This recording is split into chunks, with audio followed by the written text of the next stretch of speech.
Welcome to the 15th class in this series, Exploring Divine Resonance.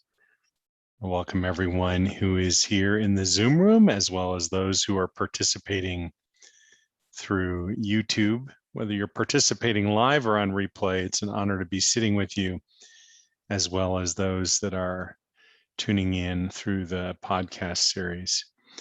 In today's session, we're going to be exploring three, at least to my view, deeply interrelated topics or themes. The first relates to entities, negative entities. The second to protection, and the third to integration. And a couple of housekeeping details as well. I want to let everyone know, in case you missed it in the email, or if you're not currently enrolled in this free class, you may not know. I'm going to be switching the tempo of our gatherings from a weekly process to a monthly process. So we'll meet today, of course. This is our 15th session, and then our 16th session will be on the 7th of July, assuming that my schedule holds to make that happen. And then I'm actually not sure whether we'll meet again in August or not. It may be that this circle is coming to completion in July. We'll just see how that unfolds. In any case, I wanted to make mention of that. If you're tuning in and this is your first time in the circle, you may be wondering what's going on here. I guess I should introduce myself. My name is Ken Stone. I'm a spiritual messenger, an author, and a spiritual healer. And in this series, we're exploring divine resonance, which is a way of, at least one way that I think about the experience of divine presence by whatever name. And the circle, this class is not predicated on a particular perspective, spiritually or religious or anything like that. So I think we probably have people from many, perhaps all perspectives that are represented, or at least many of the perspectives, spiritually and otherwise, present on the planet. And we're just exploring that nameless encounter within. Some of the exploration takes place with words and a little bit of meditation to begin. And at least from my perspective, the most important part of our exploration together is when we move deeper into silent transmission, which is the second segment of our time together. And then in the third segment is an opportunity for Q&A. And that's really available only to those who have registered for the class and are participating in the Zoom room, because I can't see the comments in real time that are coming in through YouTube. So if you'd like to register, you could even register right now and join the Zoom room and participate in the Q&A, which is probably a little ways out. Maybe in the next 45 minutes or hour, we'll be opening into that Q&A time together. And you can register for free at exploringdivineresonance.com. Okay, enough with the housekeeping and the overview of what's to come today, and at least into our next session together.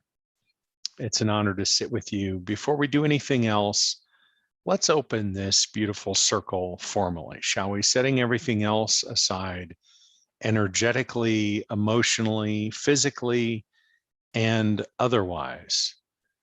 With your eyes closed, breathing in and out through the nostrils, palms to the sky, if all of that is comfortable for you. As always, please don't operate a motor vehicle or heavy equipment of any sort during this or any time we're together.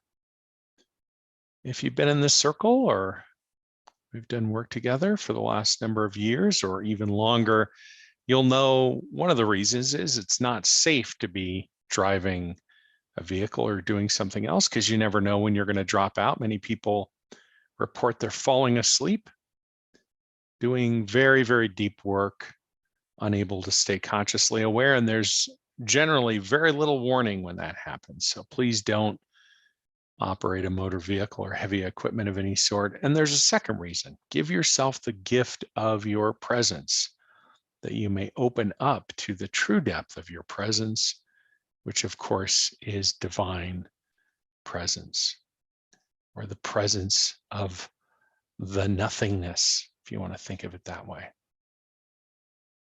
Finding that place now that resonates in the circle for you energetically. Deep breath in, hold,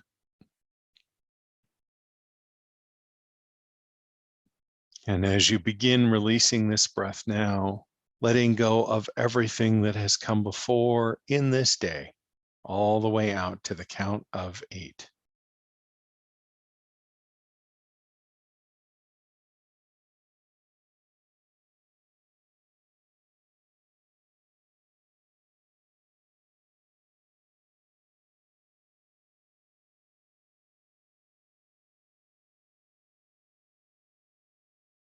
And then the deep breath in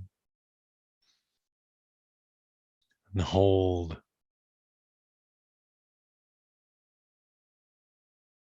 As you begin releasing this breath now, letting go of everything since we last gathered. It's been a couple of weeks.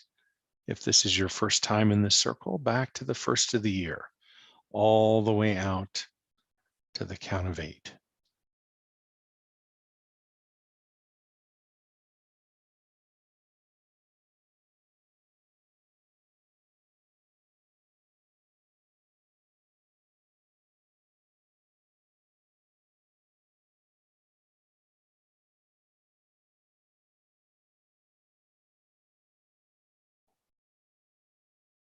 Another deep breath in,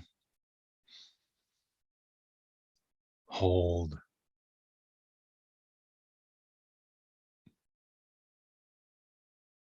and as you begin releasing this breath now, letting go of everything that has come before since you were born, all the way out to the count of 8.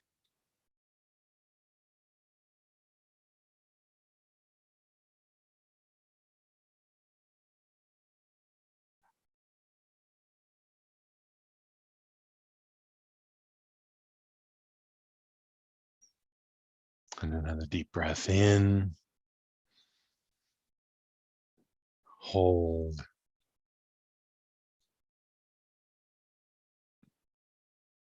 as you begin releasing this breath now, letting go of everything that has come before since the inception of your soul, all the way out to the count of 8.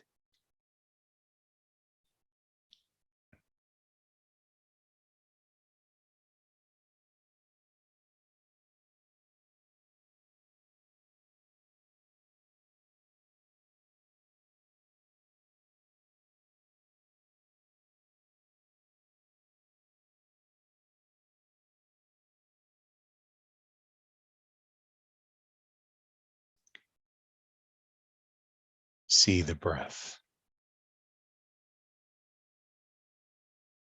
The breath is becoming you, and you are becoming the breath.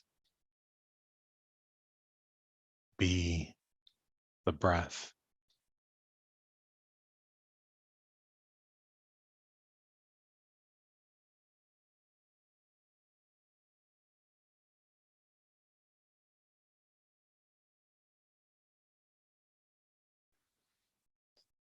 See the breath of the planet. It serves you and everyone and everything. And with each breath, you are directly connected.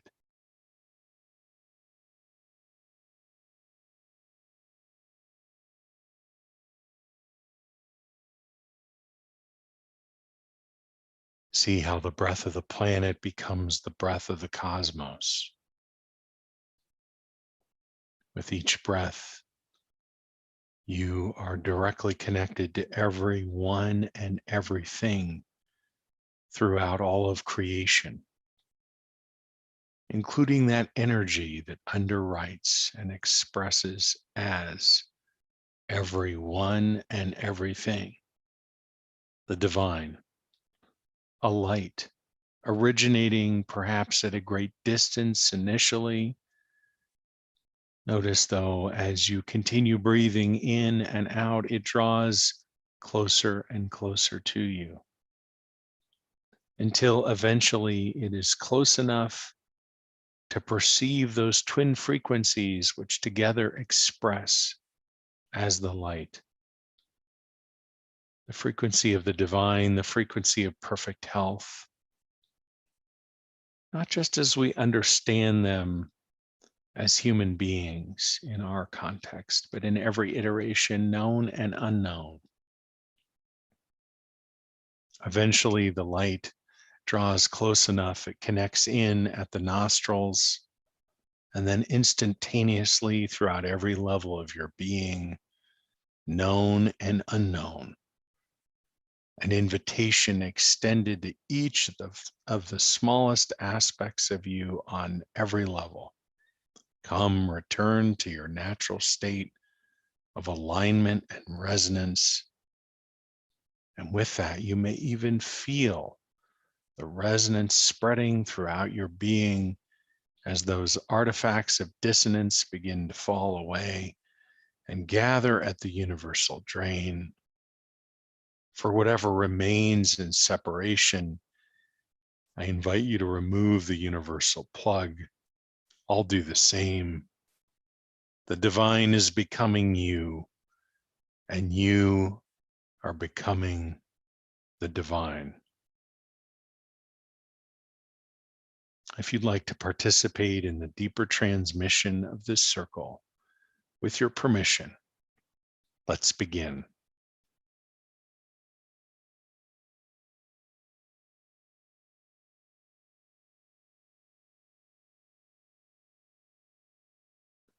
It's wonderful to be back with you live again, and interesting at a minimum to be exploring our trio of topics for today for a couple of different reasons. One of which is that entities, it seems to me, for many people, become a barrier, something to be concerned about. Could be an experiential barrier, could be having an experience of negative entities, or perhaps you've heard others reflect on their experience with negative entities. And the natural inclination, or at least the natural teaching on the topic, the traditional approach, is to erect protection. But I want to suggest to you there's a different approach that is available to us, and it's entirely congruent with everything else that we've been exploring together. This is both a sort of introductory level topic, but it's also at the same time a rather advanced topic. And I want to acknowledge that and recognize that. And of course, invite questions for our third segment together about really anything that I'm exploring with you with words, as well as anything coming up into your awareness, your own reflections, thoughts, and so on. In particular, questions around this. As always, I think our conversation offers a more complete exploration.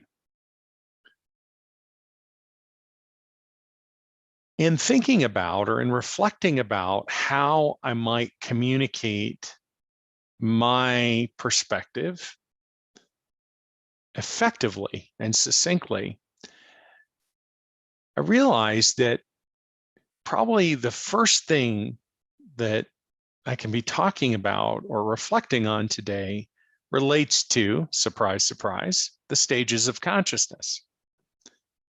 And I want to explore them with you briefly as it relates to this question of entities and protection. Integration, just to be clear, is the process that's coming along all the time. And I mean, we can think of integration as the integration of the mind, the body, and the soul. And that's meaningful. That's interesting. I think that's happening for sure for all of us.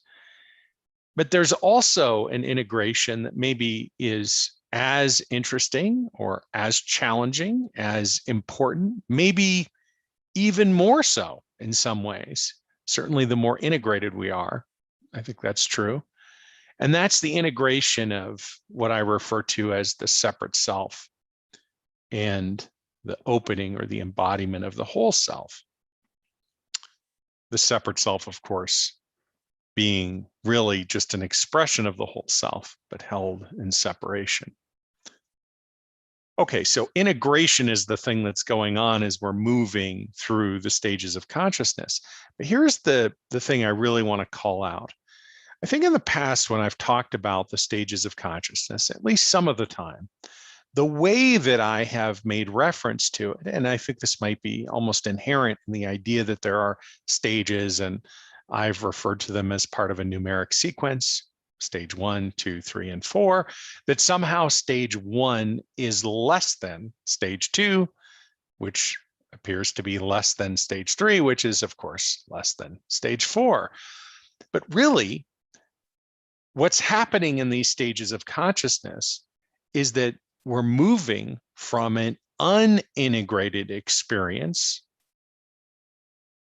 that is grounded, or grounded may not be the right word, that is anchored from a very specific perspective. In the case of stage 1, it's the disempowered and separate self. Separate and unintegrated, maybe could just say for the sake of simplicity, those are the same.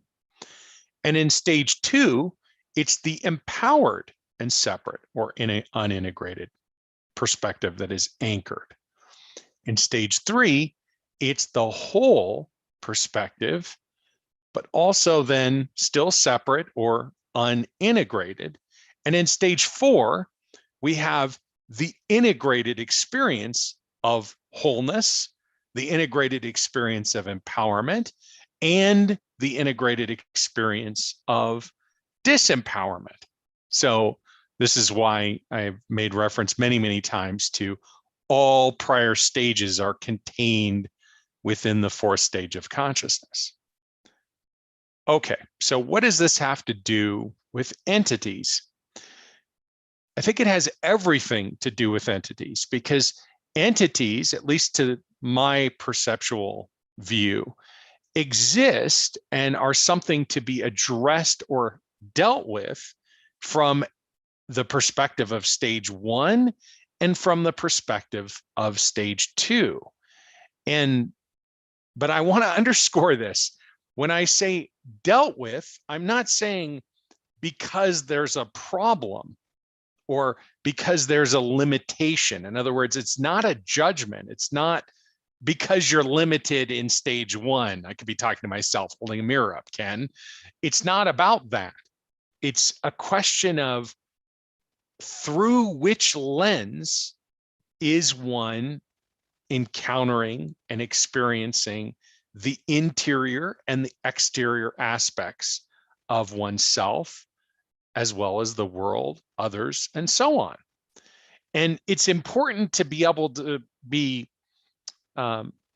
honest, to be transparent, to be authentic with oneself around that question, because that informs how we effectively address the challenges or opportunities that come with each stage. And this question of entities is really a question of separation. That is to say, in separation, entities are something to be addressed. And I'm going to say primarily from a stage 1 or a stage 2 perspective. But once we move into stage 3, something very different begins to unfold, namely, experientially, on an integrated, embodied level, we're having an encounter with ourselves and with others and the world at large as all expressions of divinity. And so the container, if you will, is held entirely by the divine. This is not an idea. This is not a projection of thought. It's not even a feeling that is being projected or held onto. It is a being experience from which feelings and thoughts arise. So, and this may be a little bit of a springboard or a setup for the next class that I'll be teaching in this exact same format, whether later this summer or into the fall. I'm speaking from a Northern Hemisphere perspective. I could say later this spring, or excuse me, later this fall and into this winter, and then into the spring from a Southern Hemisphere perspective. What I mean to say is in August or September, October, whenever this new circle begins around an introduction to spiritual messenger mastery. Again, what to do with entities. So the thing that's sort of fascinating about erecting protection is that in separation, protection isn't just helpful, it's essential, right? Because in separation, there is something other than the divine. But notice that once we move into an experience of the divine as everything and everyone, what would the protection be erected against? What would be held out or held at bay? What would you be protected from is the question. And I can just reflect on my own experience of this. In my own experience, it actually diminishes the experience of divinity. It's sort of like putting gauze over the experience of divinity, or putting light filters so that the intensity or the completeness, the complete expression of divine presence is not fully realized, is not fully experienced, which presents a bit of a paradox, right? Because who among us can say, and I'll just say, I can't, as the first volunteer here, who among us can say, I am fully integrated in stage 3. I've addressed all of those aspects of my disempowered and empowered separate self. And so because that's true, I now, fill in the blank. I no longer need to erect protection. And so here comes the third theme. And that is one of integration, which we could also think of as a theme of grace. So how do you hold yourself? Or let me ask it a different way. Who or what holds you? Do you hold yourself? Does the divine hold you? What is that experience when we go in deeper, when we go into silence together? And I mean, maybe this is eliciting some thoughts here, but if it's not, all the better, right? As you descend, or however you perceive it, as you encounter more fully the unnameable presence within, are you bigger than that expression, or is that expression bigger than you? Do you hold it, or does it hold you? And I recognize in a circle, in particular, a circle like this, where maybe you're enrolled in the class, but just tuning in today. Oh, here's an interesting topic. I'm going to go check out this class I signed up for and see what Ken's talking about. Maybe you've just stumbled across the YouTube channel or the podcast, and this is your first encounter. Well, in the circle, inevitably, be true of each of us individually, but certainly as we sit in the circle together, there will be some aspect of each of us that is still integrating from stage one. There are still gifts that are being received from stage one, still gifts from stage two. There will be perhaps some people in the circle who are primarily identified as their disempowered and separate or unintegrated selves, or they're empowered and unintegrated or separate selves. And so it becomes a dynamic of being able to recognize where one is at and engage accordingly in exploration. But perhaps even beyond that, you might be interested, well, okay, Ken, fine. This is interesting, maybe on a theoretical level, but let's talk practicalities. Surely you've worked with people who are addressing challenges with entities before. Tell us what you've done, like practically speaking, what have you done? And I would say, well, the way that I have tended to approach that is to explain that the experience of entities is an artifact of one's dominant perspective, and that there are really two dominant perspectives that are available to us.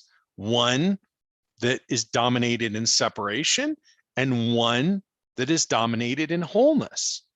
And so if I'm sitting with somebody for a couple of private sessions, I offer that perspective, and then we begin work on the integration of what is there in front of them. But at no point am I trying to engage in the experience from the perspective of stage one or stage two. Everything the divine is doing through me, or that I'm doing, although I don't really think of it that way, but all of that is happening from an integrated perspective. So it's one of the reasons why it's, at least for me, so liberating to be in silence when we're doing deeper work, because I'm no longer encumbered by language. I don't have to talk about anything. Language itself is an artifact of separation. Okay, so back to practicalities, blah, blah, blah theory, right? So back to practicalities. We've got, let's say, somebody who's dealing with an experience of entities, and here I am saying it's an artifact of separation. Am I trying to say to them, it's not real? No, I'm not saying that at all. I'm saying, okay, absolutely a valid experience and a function of consciousness. And so by working in this way together, what I believe you're doing, you, the client, is opening to a more complete experience of who you really are. And on an experiential level, I believe what you'll have an experience of is a tremendous clearing, if we want to use that language, right? Something as if protection has been invoked, as if there is something being erected to create a clean or clear space. Yet there is no effort or focus on that on my part, none.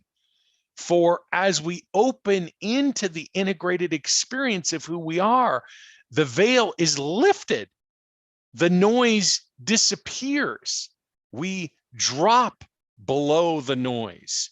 We open to a deeper experience of what is already there.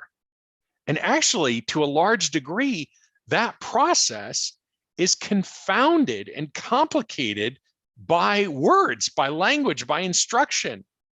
And so the goal in this sort of hypothetical sharing that I'm doing about a one-on-one interaction would be to be in the experience of wholeness and support that integration consciously, in the sense, maybe if one is called to do so in one's conscious spiritual work or in spiritual practices, but not in practices around protection, but in practices that facilitate and support and accelerate and enliven the integrated experience of wholeness, the integrated and embodied experience of wholeness.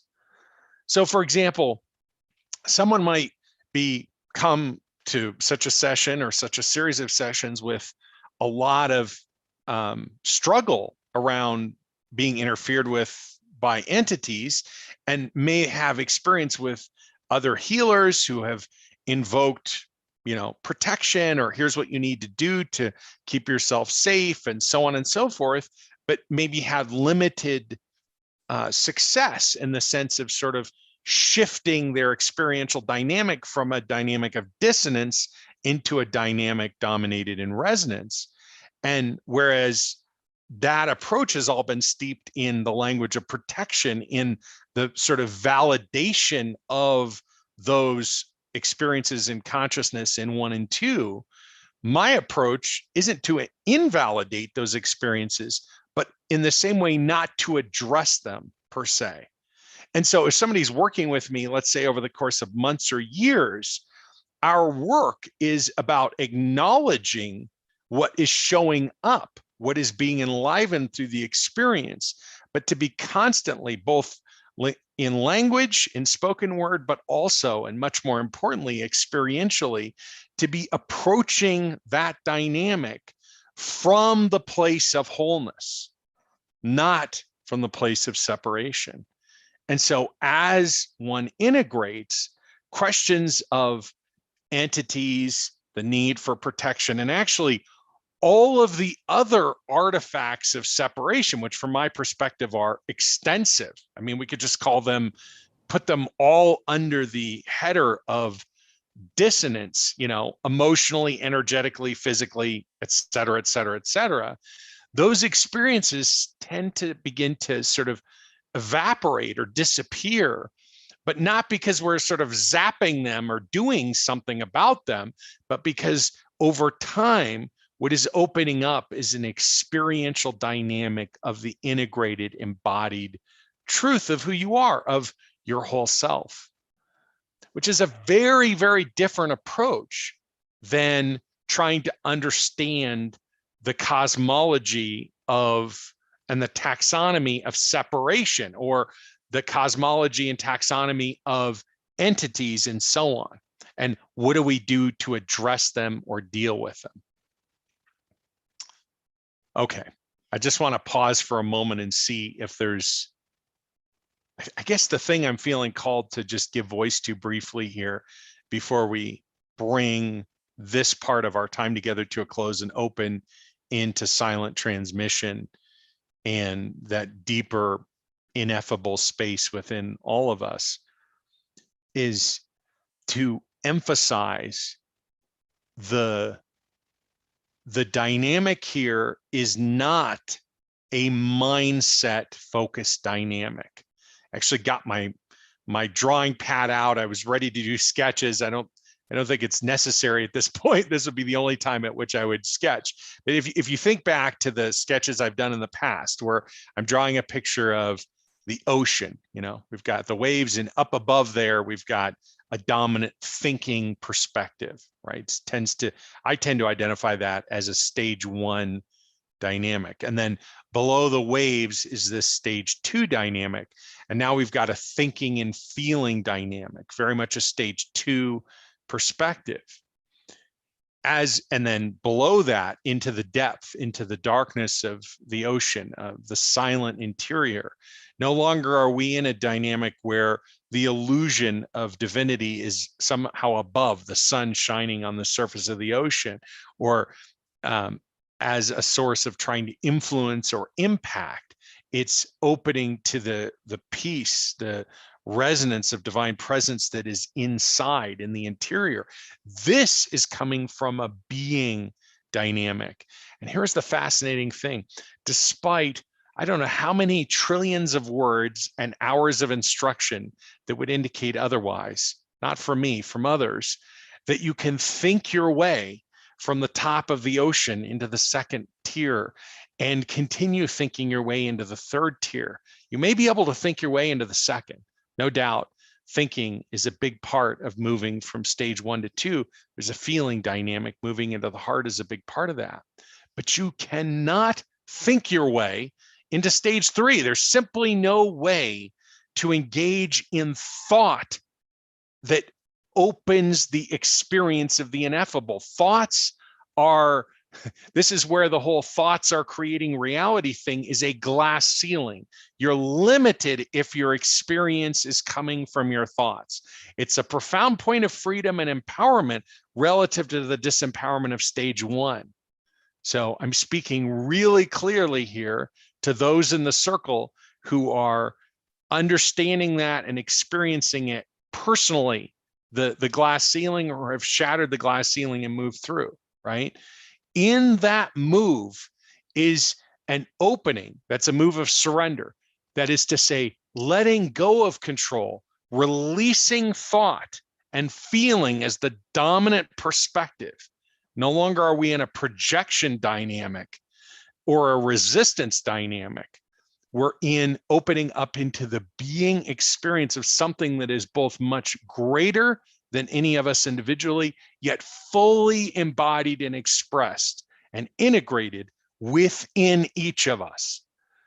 And as we open to that experience, something profoundly different takes place.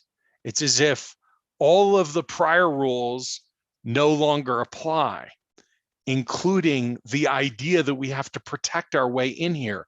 Because as we let go of control, we are recognizing consciously, and it is the empowered separate self that's the part that is surrendering in the act of surrender, in the move into 3. In that transition is the recognition that not only is the divine in me, the divine is in everything. I do not need to control anything or anyone. And as I open up, not only is it the end of my suffering, but something profoundly beautiful begins to open up experientially. It's not an idea, not a feeling. It floods in viscerally in the core of your being. It consumes, it takes over. Some people, it's been referred to as the peace of God, or many other ways. I can't even get to the language of that because I'm just about to drop language as we move into transmission here. And in that move is the release of the idea that there is anything other than divinity, anything other than. There is nothing to protect against. There's nothing to steer. So let me offer this clear statement and invitation. If you're ready, you could let go now, and just for the next little bit, of every intention or effort of control or protection that you have invoked or engaged in your life. And for the duration of what follows, what I refer to as the transmission, though we're already in transmission, the transmission in silence, you may well open up on a visceral, experiential level to something beyond what has ever been before. And in that space, there is only the divine by whatever name. And any attempt to protect merely diminishes the experience, for there is no protection needed from the divine light that is expressing as you in every aspect of your being.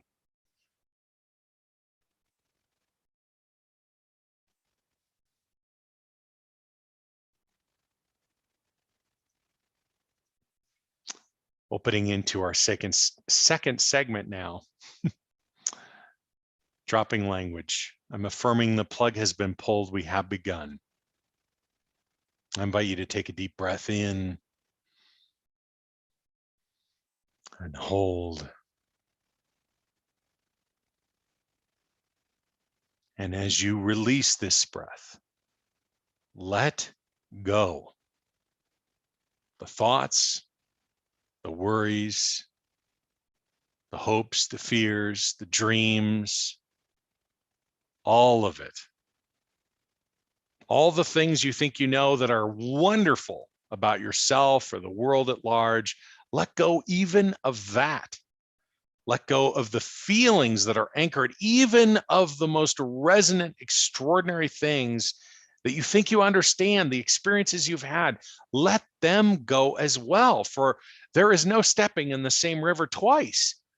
To come to this place with no attachment, no reference, is to be open to the divine presence within fully, that it may flood through every aspect of your being on every level, consciously and unconsciously, at the level of awareness, but also beneath that, at a level that is impossible to describe or put to language, yet is available within us now.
Beautiful. If you're concluding with this part of the transmission, I invite you to return the universal plug, knowing that transmission will come to a close. Otherwise, let's continue on into our third and final segment today. Your questions and reflections and so on. Opening into this third and final segment, integration and transmission continue. I'm affirming the plug has been pulled. And there's an opportunity to ask questions, share reflections, and so on. If you're new into the Zoom circle, it's self-appointed. You just unmute yourself and start sharing. Looks like Angelica, your line is open, so you get to be the first one. I had a question. How does breath relate to the stages of consciousness? And how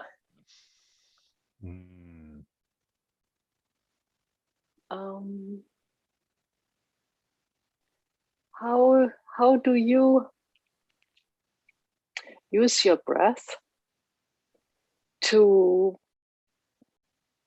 not use your breath? I think it's more like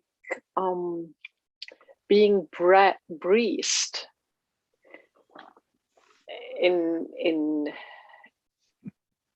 different stages or in certain stages.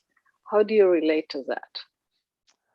Yeah, that's a fascinating question and insight both, Angelica. Thank you. One way to think about it is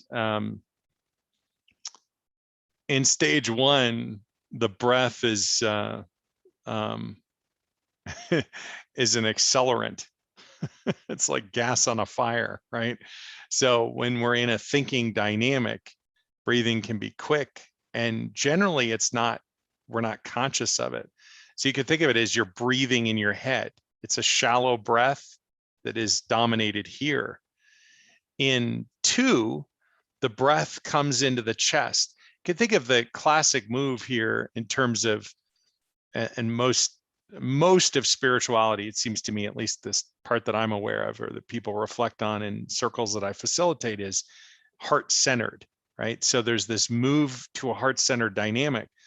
But really, I mean, at least to my view, that is a move into stage 2. And so the breath follows, right? Now the breath is in the chest and the head, right? It's coming into the head and into the chest. And stage 3, the opening into 3, the breath, it feels like it drops all the way down into the hips. But then, to your point, there is this experience of being breathed, which is not a direction at all. It's something moving through. And in 4, it'd be like breathing through every pore in your skin, if that makes sense. And I forgot the second part of your question because I got so excited about the imagery that was going with the first part that I was focused on that. Can you focus me again on the second part of your question, Angelica?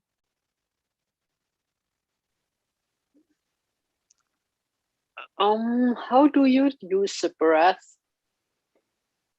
to drop into your hips? Because it has something to do with consciousness. I mean, you know. Mm-hmm. So I think about embodiment. I mean, I'm saying I'm thinking, but what I mean is I'm experiencing. Okay, so my experience is that as I embody, my breath naturally deepens, and eventually I am being breathed. But it's, if you think of it as, with embodiment comes this deeper breath, and the bottom of the breath, if this is the top of the breath and the bottom of the breath is moving lower and lower. But the thing that's fascinating is that you can't push the bottom. I mean, I assume you know what I mean, right? But if you're sitting in the circle and you're like, what is he talking about? You can't push the bottom. Well, in stage 2, there's such a mind-focused, intention-focused dynamic, but you can't get below the sternum with your breath, with your intention. You simply cannot. It will not work. So if you think about the breath deepening like water moving down a hill, I mean, sometimes you know where that water is going. If it's a stream, you might think, well, there's the stream bed. But sometimes the water completely disappears from view. Sometimes it follows a different path. Sometimes it pools and releases. It's the same with the breath. And the key there is to feel whatever is coming up, which again could be rather counterintuitive. You know, I'm breathing. My goal is a deeper sense of peace and presence. And as I breathe, I'm enlivening some bad feeling, you know, some bad physical feeling or some, you know, upsetting emotional dynamic or whatever. And then just to be fully present with that. Eventually the breath moves itself or allows itself to open up. And then if you're in the full breath, you know, the top of the breath is the top of the head and the bottom of the breath is down all the way through the hips. And, you know, there might be a question, well, when am I going to be, when is this breathing me gonna happen? And one of the things that can be very compelling at that point is to be with the breath as a process of surrender.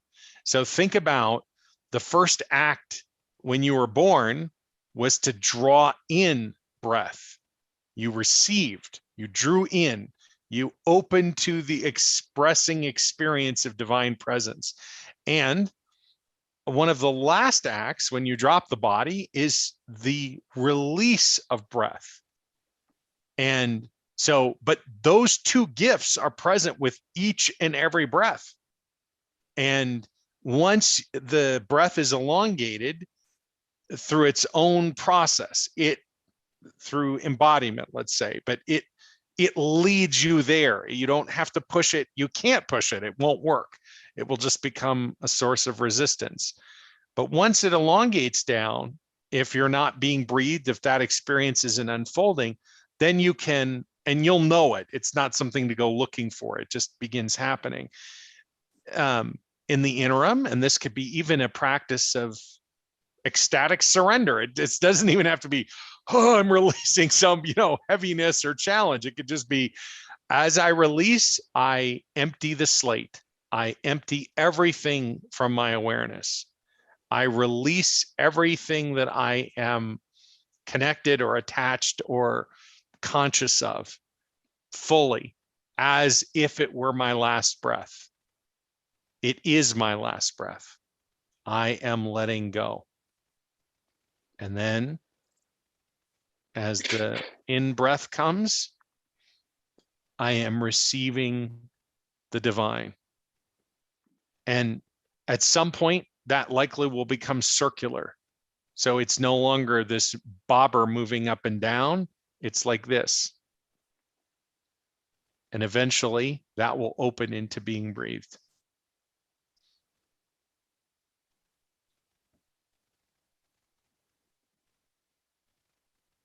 I don't know if I answered your question. Thank you, Angelica.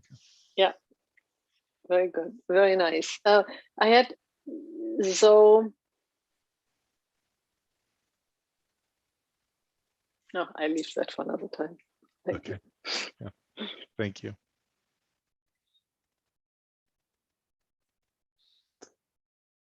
So as I was saying before, those in the circle on the Zoom line, you could just unmute yourself. Well, here comes somebody.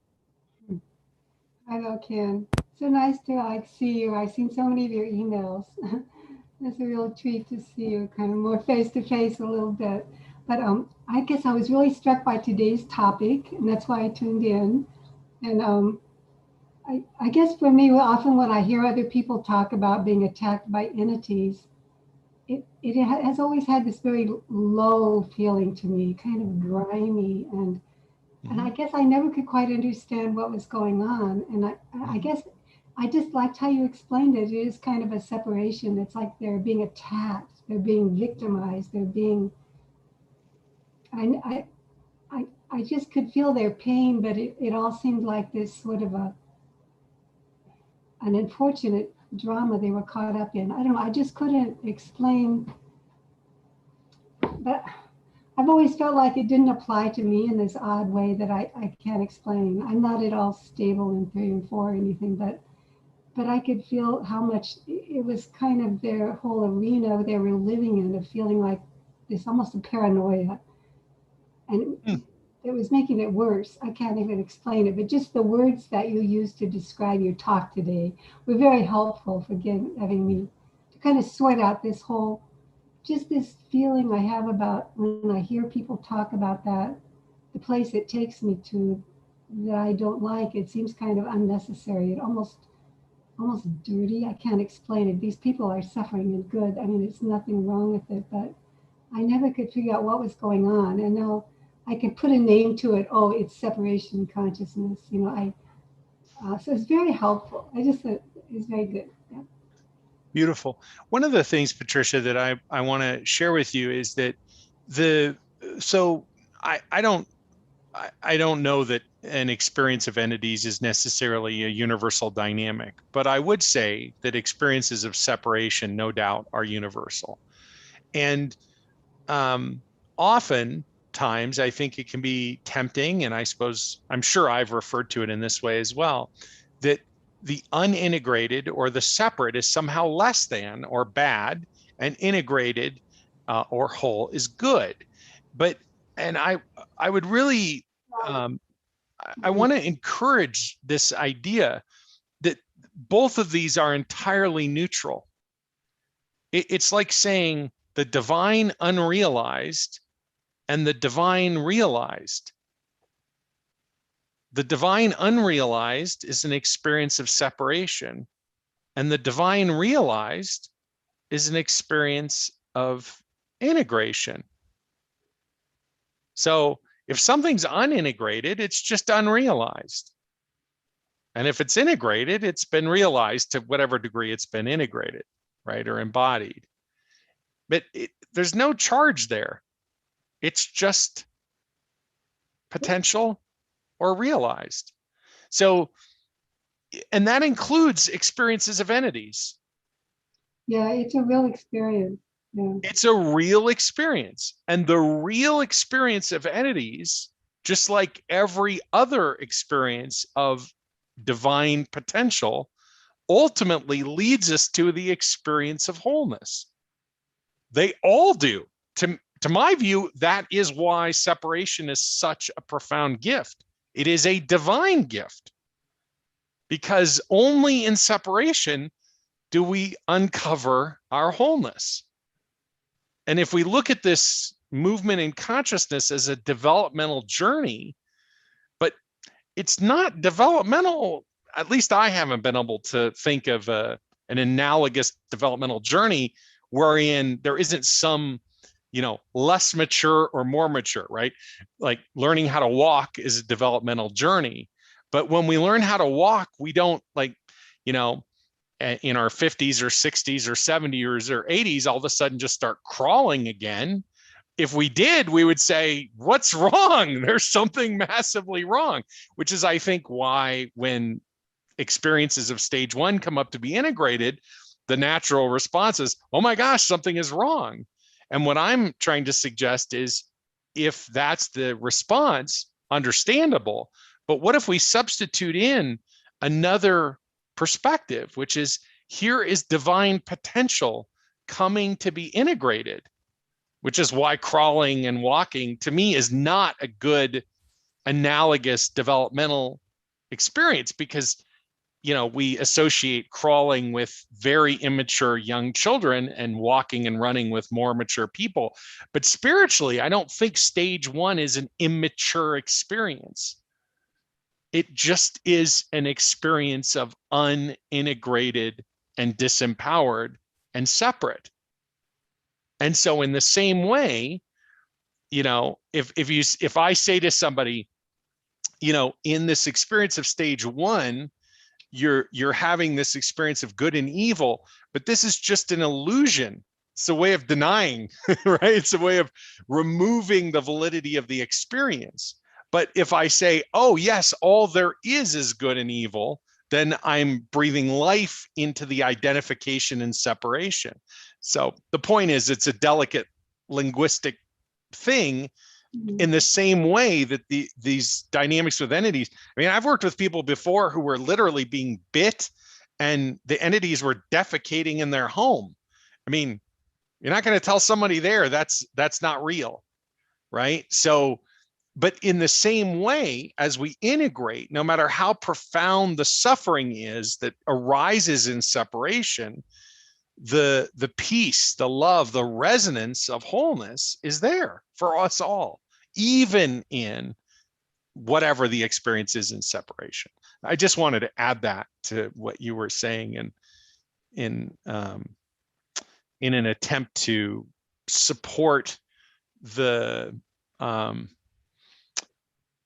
value of these unintegrated and separate experiences. And it also makes sense that there's a certain energy that is maybe doesn't feel like resonance, and perhaps that energy is a love note from God saying, hey Patricia, maybe there's something here to integrate. Right? That might be an invitation if there's a sense of disconnection with the experience. Because as I'm always beating the drum about this, in 4 there are experiences of disempowerment. They're just not unintegrated, right? They're not separate. So the experience of entities is gone, but that doesn't mean there aren't disempowered experiences in wholeness, in union, if that makes sense. Very good. Thank you. Beautiful. Thanks for being here.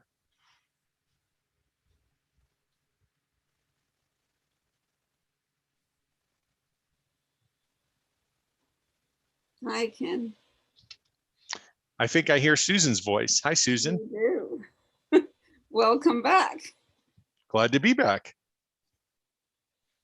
I just wanted to express what came up for me today. Well, now, today.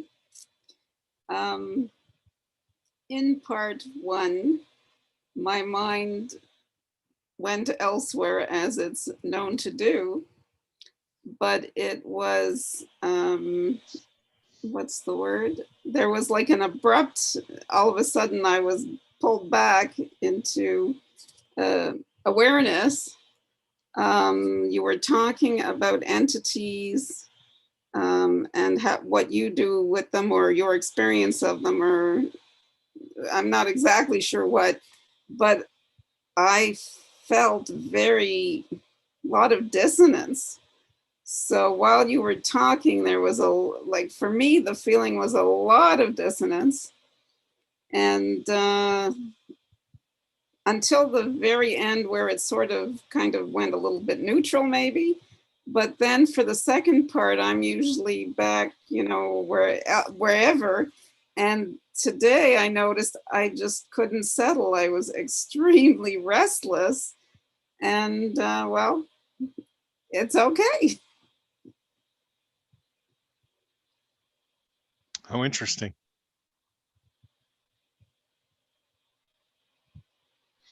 So can I ask a question, Susan? Absolutely. Where do you perceive the source of the dissonance that came up in the first segment?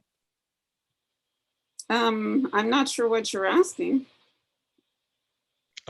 Where did the dissonance originate? You mean in my body? Yeah. Where was it? Was it something that was coming from me? Was it being enlivened by what I was saying?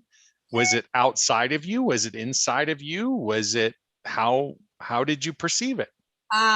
Okay. So I'm not sure if it was your words or if it was your tone, or if it was just, I'm not sure exactly what it was that was, for want of a better word, setting me off.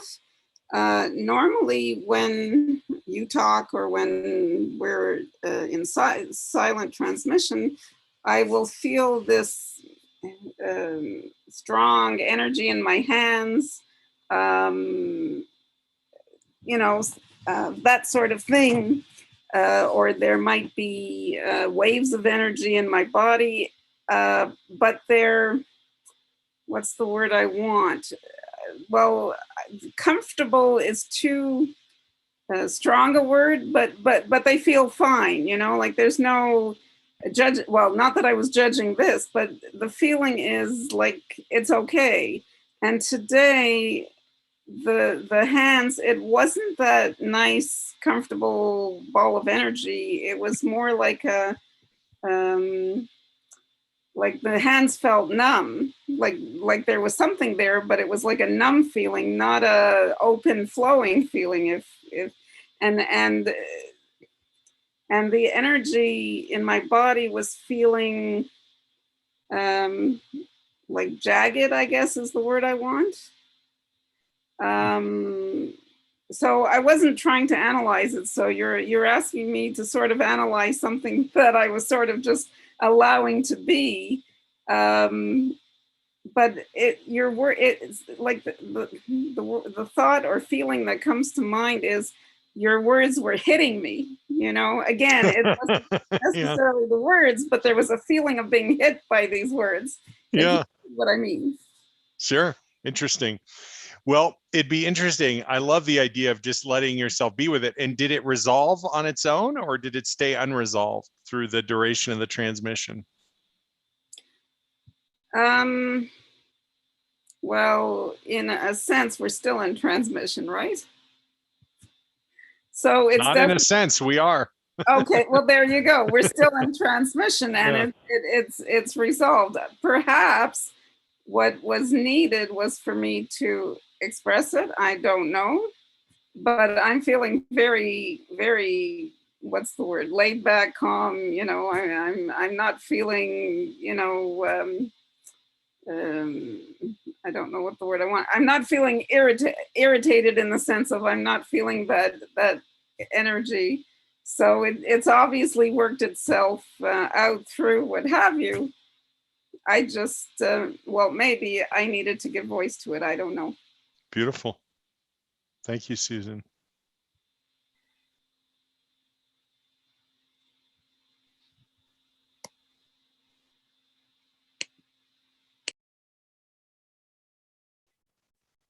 Carol wrote, felt the same as Susan, or felt same as Susan.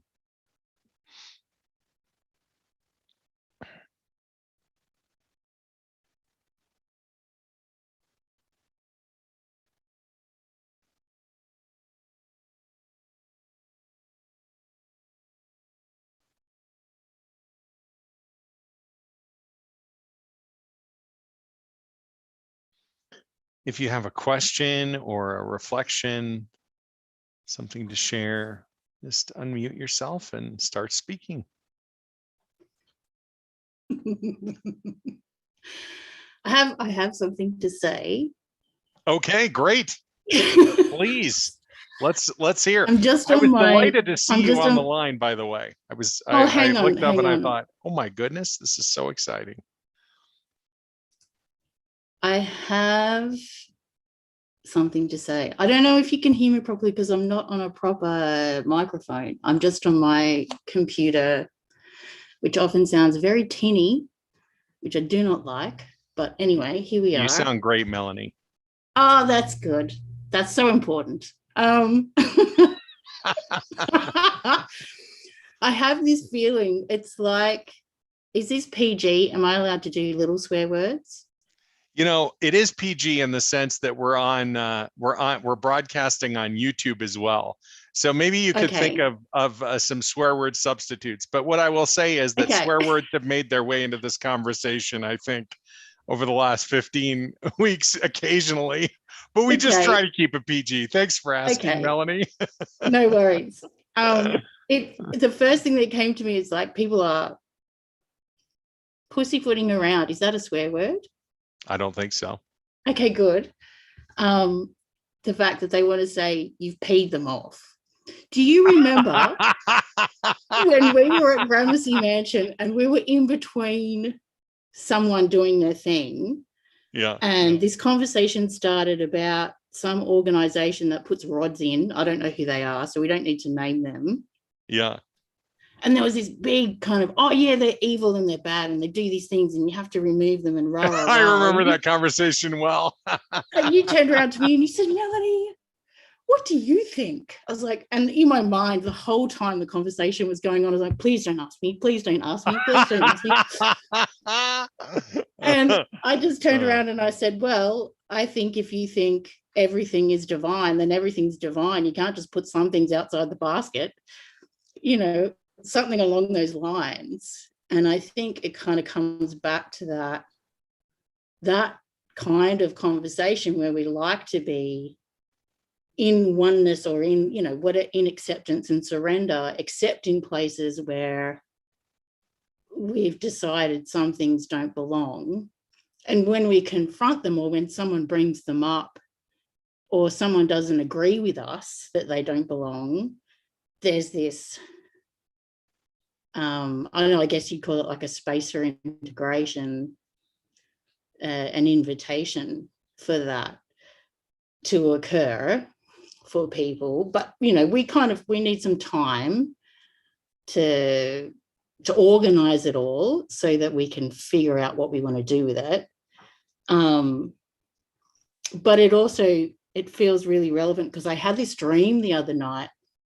I won't go into all the details, but I got bitten by a death adder and I died.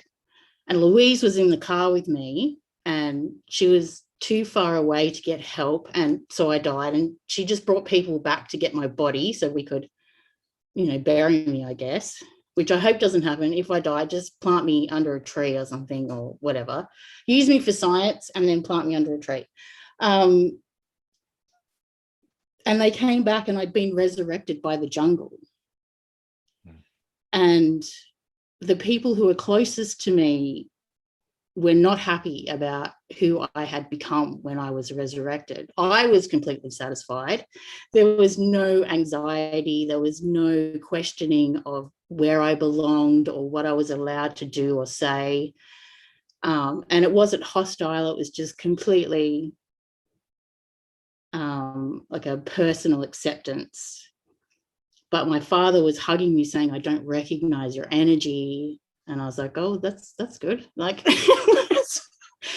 but everybody else had this problem with, you know, coming to accept this new version of me, I guess. And it feels like the same kind of point we come to when, you know, we walk into these conversations about surrender and acceptance and where we're at with that. And someone throws in, and what about this? And what about that? You know, something very relevant to us, something very personal, something enlivening to our politics. Yeah, and you pee people off, kind of. You don't, I mean, you don't. It's one I'm of my not saying gifts, it's your isn't it? fault.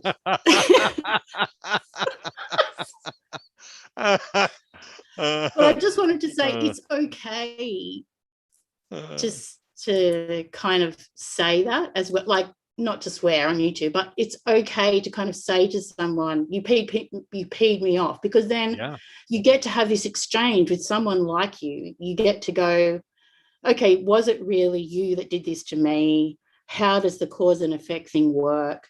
You know, what kind of energetic is occurring if it's not a cause and effect thing? What kind of invitation is being offered? How can I allow this version of events to move into the next space of processing it or integrating it or whatever the word is? Like, but if we don't have that permission in the first room to say, you peed me off, it's never going to go anywhere. We're just going to pretend. Oh, I didn't feel anything. And I'm not saying anything about the people that are on the call. I'm just talking in general, Yeah. we're never going to get anywhere with it if we don't. We've got to move into the first space that looks like judgment, that looks like rejection and separation. Absolutely. You got to feel what's coming up. Yeah. You have to feel it. And if you're not going to do it here in this safe space, you're going to do it at the DMV, or you're going to do it, you know, somewhere. It's not going to work for you in the same way. It's still going to work. You're still going to come out with a story and go, oh, and I did this, and then I realized later on it was all about something else. But, you know, it's like we like to play these character games of, I'm able to do this now. I'm not. I am not able to do this now. I have to do my homework at home. We've talked about this. I cannot do it in the room with all of the stuff going on. And I think one of the biggest things for me was being okay with that. You know, nobody else understands what it is that I'm doing, but who cares? Like, that's, if they love me, they'll get over it, and if they don't, you know, they'll figure something else out. It's not really my responsibility. But anyway, I just thought I would throw that in there, that we're allowed to be peed off with you, because it's not. Absolutely. It's not the end of the world. It is not. No, in fact, it's the opening. It's the beginning. Yeah. I not only is it okay, I love it. Yeah. Yeah, right. I mean, I don't mean in some sadistic way. I mean, I love the surfacing of what's real. Yeah. Because that is the pathway to transmutation. It's the pathway to alchemy. It's the only in that dynamic can that happen. I love that you are bringing this today, and you have, I want to just offer some context for a few things. So Melanie, you were in the very first retreat that I ever facilitated, where we all spent, was it a week together in a very large old grand mansion. We each had our own bedroom, and then we came together, but we basically lived together for 6 or 7 days. It was a really incredible experience. Yeah. And there was no way to avoid being real. Yeah. You just got to a place where you had to be real. It was so wonderful. It was so liberating. What were you saying? I spoke over you. Oh, no. I was saying, I think there was there 9 of us, and each of us got a day. Yep. So I think it went for 9. Yeah, maybe it went over a week. For 9 days. That's right. Yeah. And I mean, I think there was an opportunity to cop out, but everybody was there to be opened up to something else. I think we were all quite willing to step into the unknown. It was a pretty magical experience. It really was. Yeah. You know, so anyway, again, I missed the beginning of this, so I'll have to go back and do my homework later on and listen to what it is you actually said. Yeah, there you go. As if that matters. But I did read the email, so there you go. I've got some information. Hallelujah. That's great. Melanie, it was wonderful to share those 9 days with you, and it's wonderful to hear your voice and sit with you today. Thanks for being here. And I'm not trying to shut you up. I'm saying I'm grateful you're here and sharing this, these critical insights. It's very important. Next time I'll bring my microphone so it's proper sound. Beautiful. Well, it sounds pretty proper from my end. So a microphone, I can't wait. Who knows what that will mean? Will there be an echo? Will it sound like you're in a canyon? It'll be great. No. It'll be proper DJ. Oh, wonderful. The DJ. Yes. So can I ask you a question, please? Sure, of course. Do you make people cry? Yes. Can you see Angelica? She's nodding. Yes. Oh, that's good. Oh, that's good. Yep, I do. I make people cry. Yes. No, that's good. Yeah. That's all I wanted to Okay. Wonderful. Put in there. So good to hear your voice. Thank you for All right, I'm going to inviting me. mute myself. Someone else can throw themselves at you now. Okay, sounds great. All right. Are you going to do these again? I think this is the first one I've ever done. This is the last one you're doing?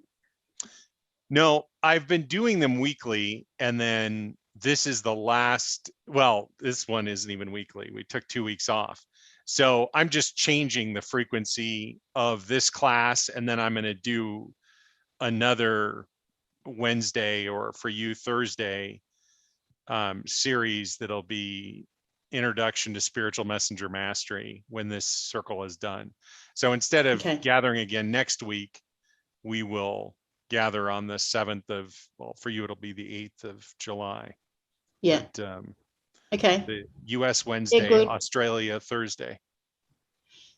Yeah, I've got this thing called the internet. It tells me what time it will be. You've got that too? Wow, we both have that. It's so funny. You don't have to do everything for me. I can look it up. It's really good.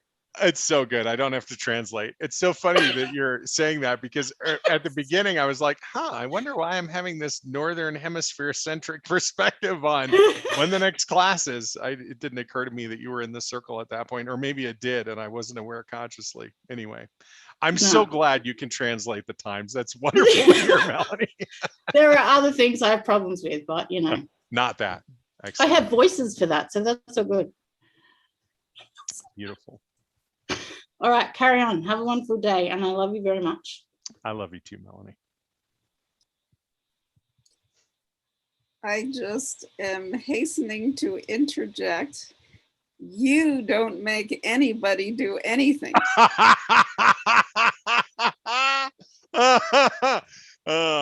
I think Melanie must be jumping up and down celebrating what you're saying, but if she wants to weigh in, she'll do it for herself.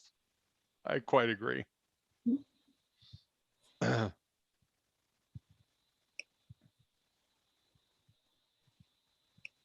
Well said, Susan.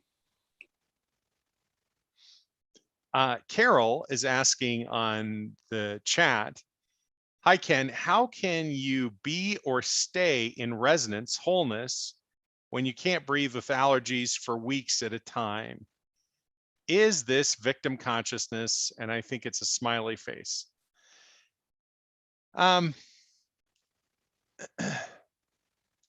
So let's just set aside the question of consciousness for a moment, and maybe permanently, Carol. So, and I've had a lovely period of silence. I went up to a monastery I spent time with. I was on, sort of personal retreat in silence so I've lost a little bit of the context of what we've covered in this circle so far over the prior 14 weeks.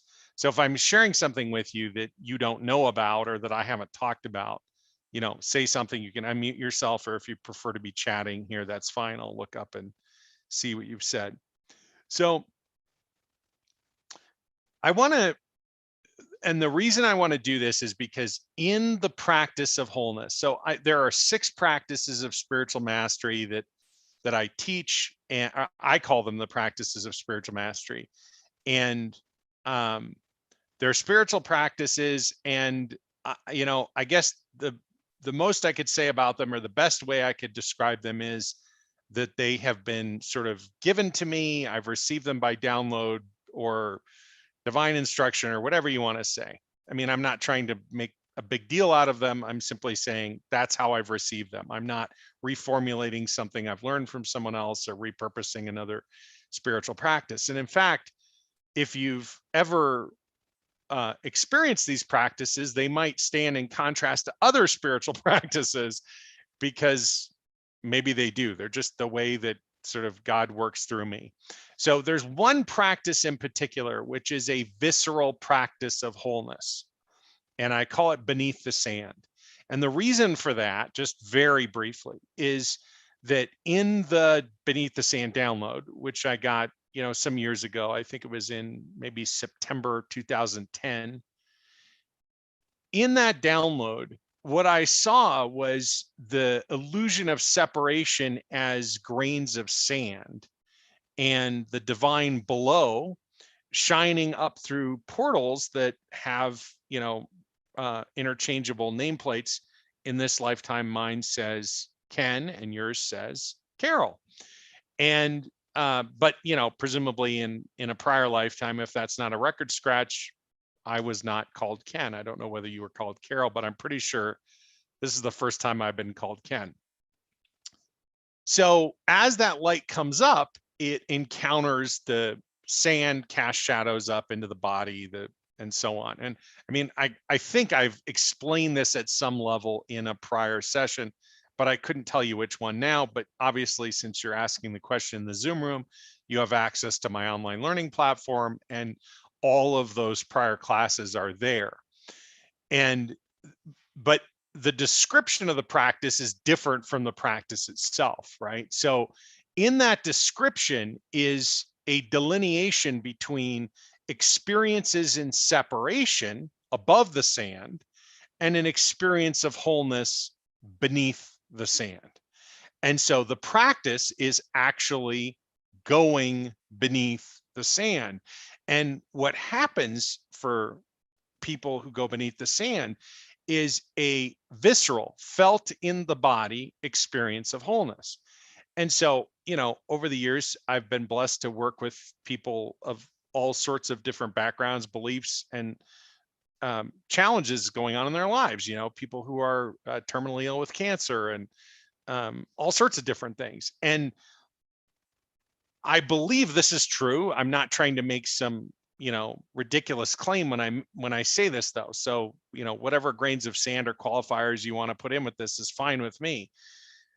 Generally speaking, when people go beneath the sand, assuming they're embodied enough, whatever that is, I mean, I can tell you what it is, but whatever it is for an individual is what I mean. Once one is embodied enough to go beneath the sand, then that experience of wholeness results. And that practice is a pathway into the experience of wholeness, but it is not the experience of wholeness, if you understand what I'm trying to say. The practice opens the experience, but the practice is just a doorway that we can step through. It's not a necessary doorway. Perhaps it's a helpful doorway, right? At some point, that practice has to disappear from a integration standpoint or a stages of consciousness standpoint.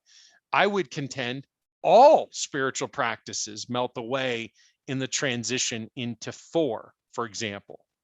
So when you're asking the question, how can you be or stay in resonance wholeness when you can't breathe?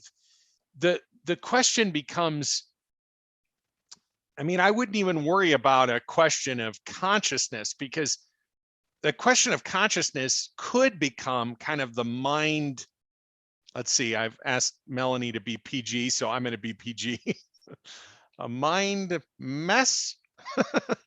So you could get into a mind mess really quickly if you're thinking about consciousness in terms of how you're feeling physically. And the mind mess could lead to a sort of a circular process where one is thinking, what am I doing to create this experience of, allergies? Or what's happening that is creating that dynamic? But if instead of trying to worry about that, what I would encourage, if I were working with you, let's say in private session, or advising you about which aspects of the spiritual mastery curriculum to engage with and the practices and so on to open into this experience of wholeness, I would be talking to you not about healing as a problem-solving dynamic or wholeness as the response to a problem, although that's generally how we encounter it as human beings, right? I'm having this contrasting experience. I don't want this anymore. The thing that's a little challenging about this transition is, though, it's not about trying to find out what the problem is, because as I've shared with you, the grains of sand are illusory. They're casting the shadows. They're creating the noise, right? The dissonance. But it's not about a mindset. consciousness is not a mindset question. There are mindsets, but those are subsets of the consciousness. They are not the consciousness themselves. They're not stage 1, they're not stage 2, they're not stage 3, they're not stage 4. Mindset is a subhead, not the main header. It's not the container for the consciousness. So how does one, let's say, have an experience of wholeness that sustains? My answer then would be to engage in the practices of spiritual mastery. And if diving into those practices is a little challenging, if there's enough thinking going on, then do the intro first. Do the practices are set out in a class called Amplifying Resonance.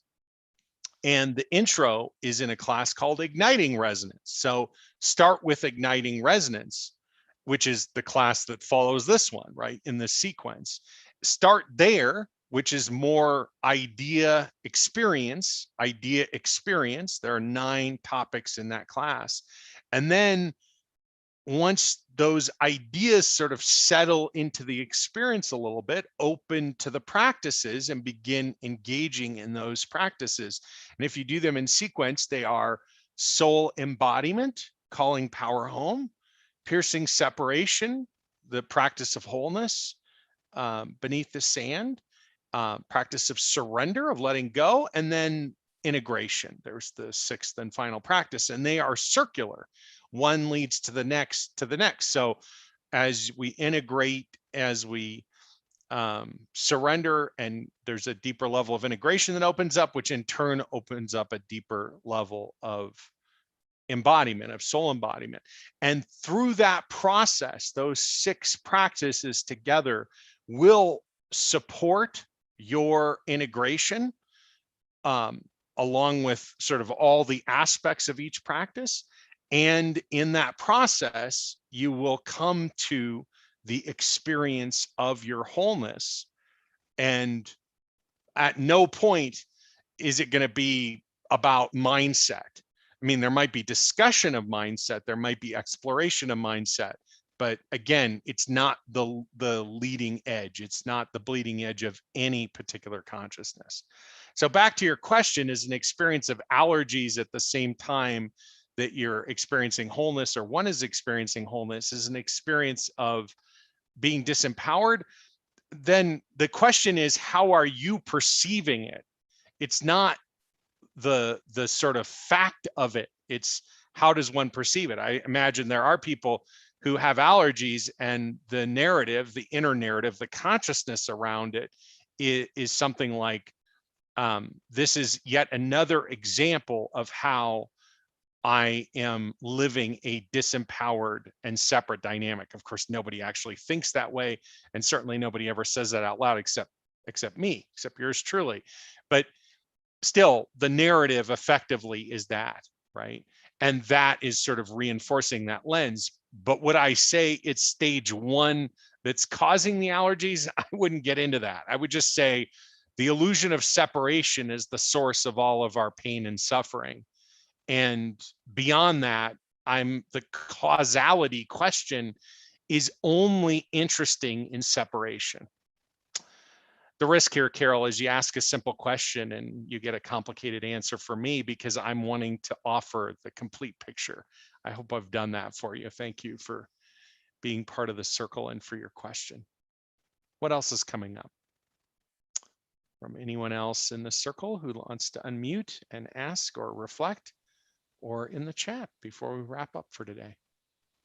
Hi, Ken, it's Susan again. Well, hi, Susan again.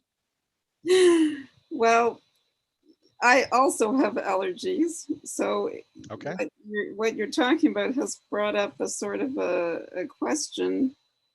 I'm not sure if I've got this, but when I'm suffering from my allergies, what comes up for me is I'm miserable. right. I'm not questioning whether I caused it, or maybe sometimes I'm wondering there's some bigger picture, or there's some message God is trying to give me through my allergies. But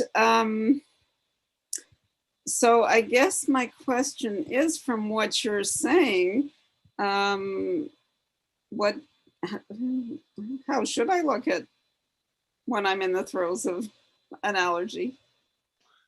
Well, I mean, listen, I'm not really one for saying, here's how you should be looking at this, right? So I would ask a question of you. And the question would be, what is it about this dynamic that is important to you? And in what way are you, if at all, wanting this to change? It's, I mean, to me, there are gifts in each stage of consciousness. And, you know, I don't think it's my role to drag somebody from one stage to another. And actually, I'm uninterested in playing that role. It doesn't, even though I probably do that without being aware of it, it's not something I feel drawn to run out and say, let me do this, or here's how you should be looking at this. To me, Okay. it's more a question of, if you're interested in understanding what the way you're looking about it is, and if so, what is it about that question that's interesting to you? Because I would Okay. want to offer you something meaningful in the context of your world, not necessarily mine. So let me rephrase that, because the last thing I want is for you to tell me how I should feel or think, or Fair enough. the last thing I want. Good. So, Good. when I'm in the throes of the allergy, Sure. I'm feeling miserable, and I don't want to feel miserable. That's the bottom line. Sure. And actually, there may be some fear as well, because depending on how bad it is, the feeling may be that I may die from this. Sure. That's a little bit drastic, but sometimes, Sure. you know, like it can get so bad that I'm feeling dizzy, lightheaded, faint. Sure. So there, it may be an element of, is this going to kill me? Sure.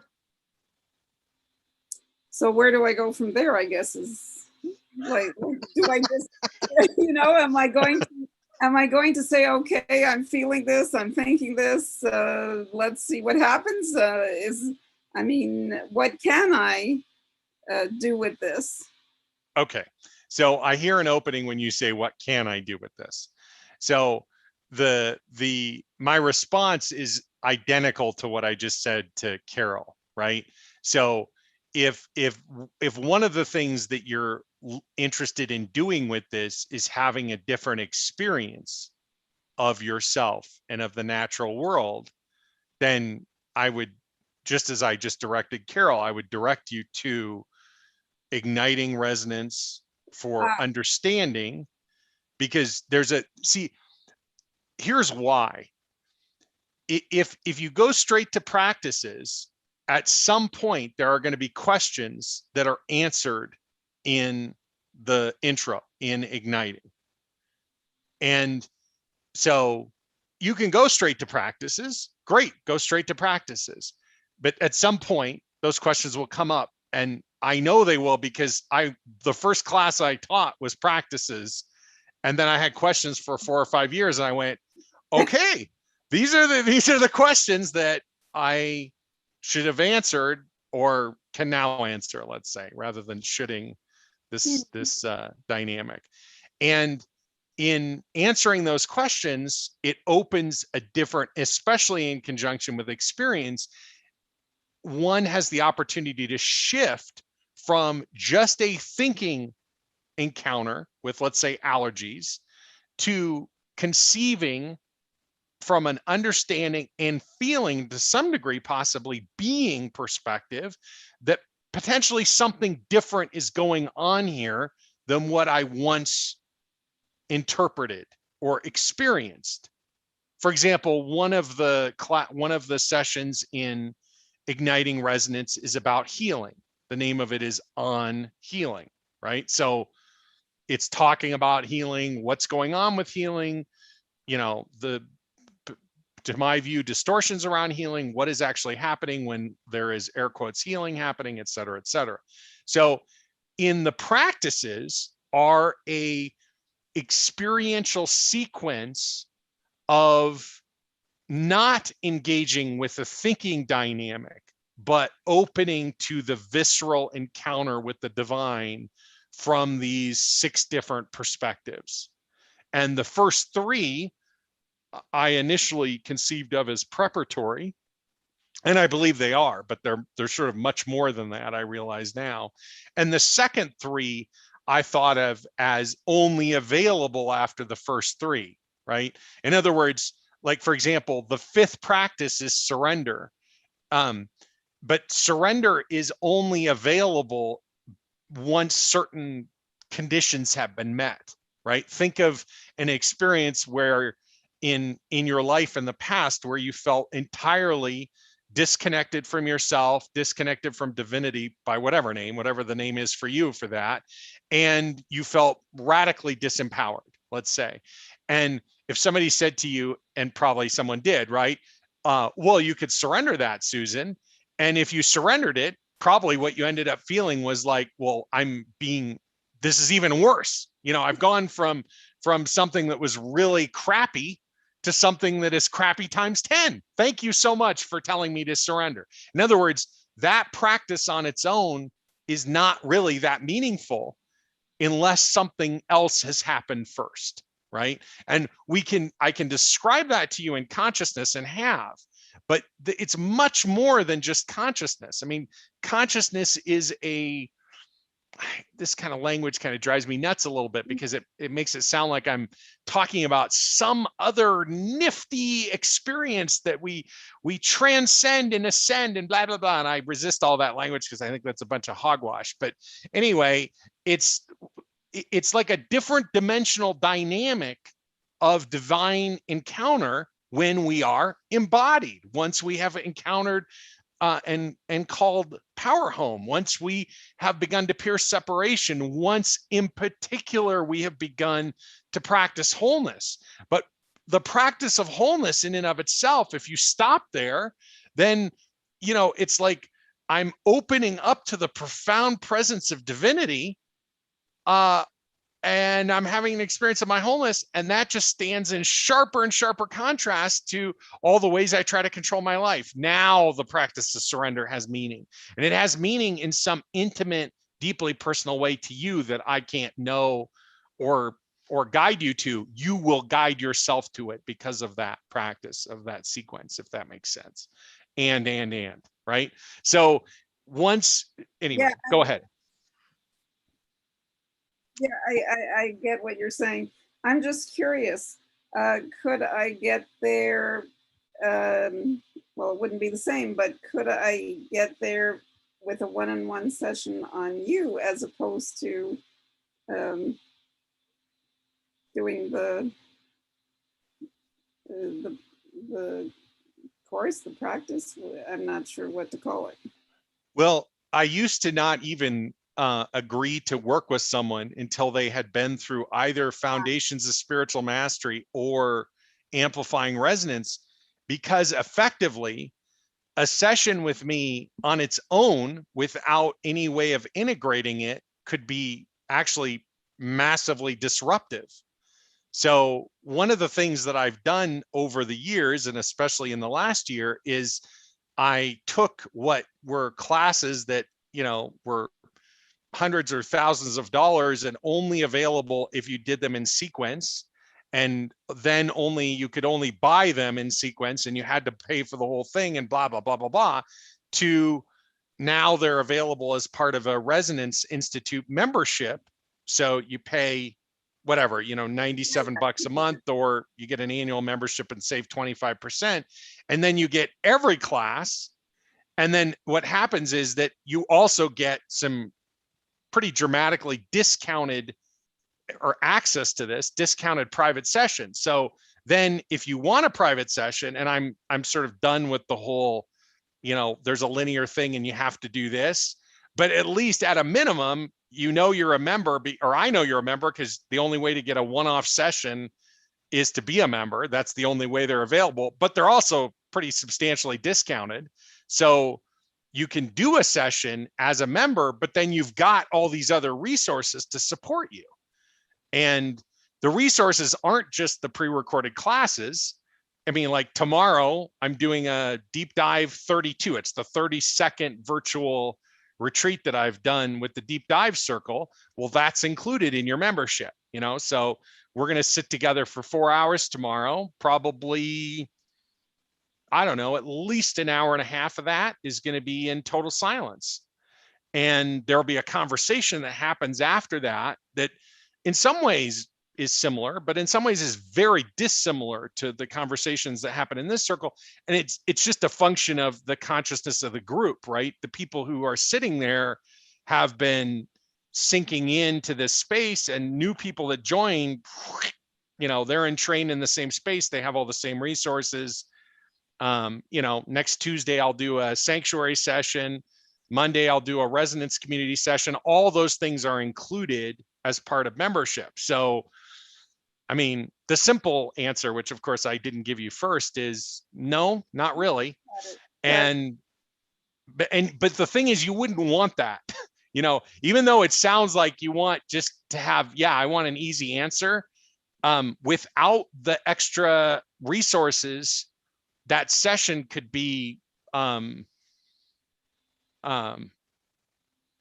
it could be phenomenally enlivening, which might mean healing and all sorts of other things that we have no idea ahead of time, but it also might enliven things that are showing up to be surrendered and so on. And without some series of practice resources to support you in that, or for you to support yourself in that, you know, it might lead to a greater experience of dissonance. I'll say this, Susan. Over the years, people have called me up and said, hey, I really want to work with you. And the conversation I have with them, and this is not an exaggeration at all, is I want to prepare you for the idea that the stuff is going to hit the fan like it never has before. And they're generally saying stuff like, well, wait, I want to hire you, Ken. Why are you telling me that? And I'm like, because I want to be totally transparent with you. You're going to do work at a depth you've never done before. And this is not me trying to make a big deal out of it. I can't help it. It's just the way God works through me. If you're ready for that level of work, hallelujah, let's go at it. But in the spirit of being totally transparent with you, it's a collaborative dynamic. Something profound opens up. And if you're not ready for that, that could be very disturbing. And at a minimum, I'd say, you know, be a member and check that out if you feel drawn to a session, and then you can add a session. And yeah, I hope I'm answering your question. Yes, yes, thank you. Excellent, you're welcome. Any other questions coming up in the circle? Yeah, Ken, I'm wondering maybe if you could help me out clarity wise. I'm still trying to, amazingly enough, sometimes I love the transmissions and stuff, but sometimes I end up dropping out at while you were trying to talk about, you know, during portions of these entities. I'm just trying to understand your method for, which is different, of dealing with entities, because, you know, I understand through the work, you know, when we're dealing with aspects of ourself, and I know that probably these entities can be considered, you know, we're all kind of connected and whatnot, but, you know, for many people, they see them as outside of themselves, attacking them and stuff like that, where it's a little bit a different concept when you're dealing with some portion of yourself, you know, that you're trying to integrate. So I'm just hoping maybe to get a little more clarity. Like I said, it's great during transmission. You were explaining a lot, but there were moments where I just dropped out, and so you couldn't really follow everything that was in there. But Brian, let's see if I can share my screen, because I think I might be able to offer some clarity with a drawing. Let's see if I'm capable of that, and let's see if this shares correctly. Can you see my sketch pad here? Yep. Okay, let's put the palette down. Palette go down. Let's see if is my pen charged? Oh, good. Yes, my pen is charged. Okay, so good. Sorry about that, Brian. I should check these things ahead of time. So, all right. So here we have our person, right? And let's just say they're a happy person. And here are some entities that are zapping them, right? This is what you're Right. saying. People have this experience, Yes. right? And you're saying, and most people, like, most healers, let's say, will do this. They'll hold a wand out and they'll zap this, right? Mhm. Is that congruent with your understanding or your experience?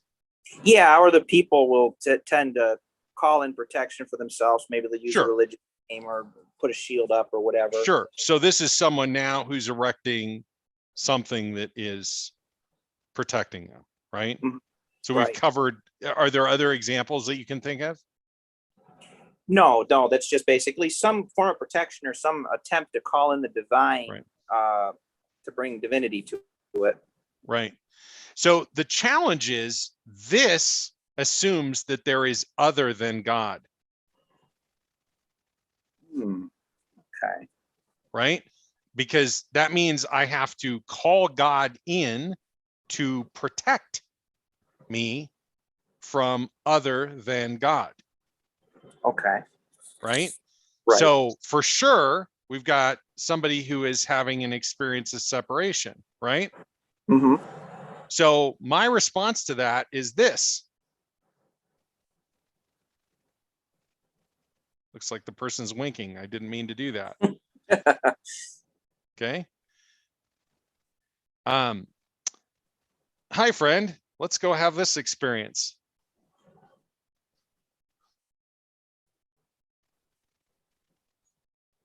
God is everywhere. And when we're here, what previously was an entity disappears. But it's not because of this. There's none of that. It's because of this, because we've in an embodied and integrated experience of wholeness. So you're saying, if I'm understanding this right, we basically become the divine. When people call in protection, they're calling God in like God's an entity outside of themselves. Correct. And this is kind of like bringing the God or the divinity out of us. We're not bringing anything. Right. We're Yeah. I'm trying to find enlivening. words. Yeah. No, I'm sorry. I just want to be very precise okay. about it because we're talking about something really important. So I'm not trying to be corrective. Okay. I'm trying to be clarifying. Right. We're enlivening what is already there and having an experience of that. We're not focused up here in the mind. We're not focused here in the heart. We're coming into the hips, into the being. This is the being experience.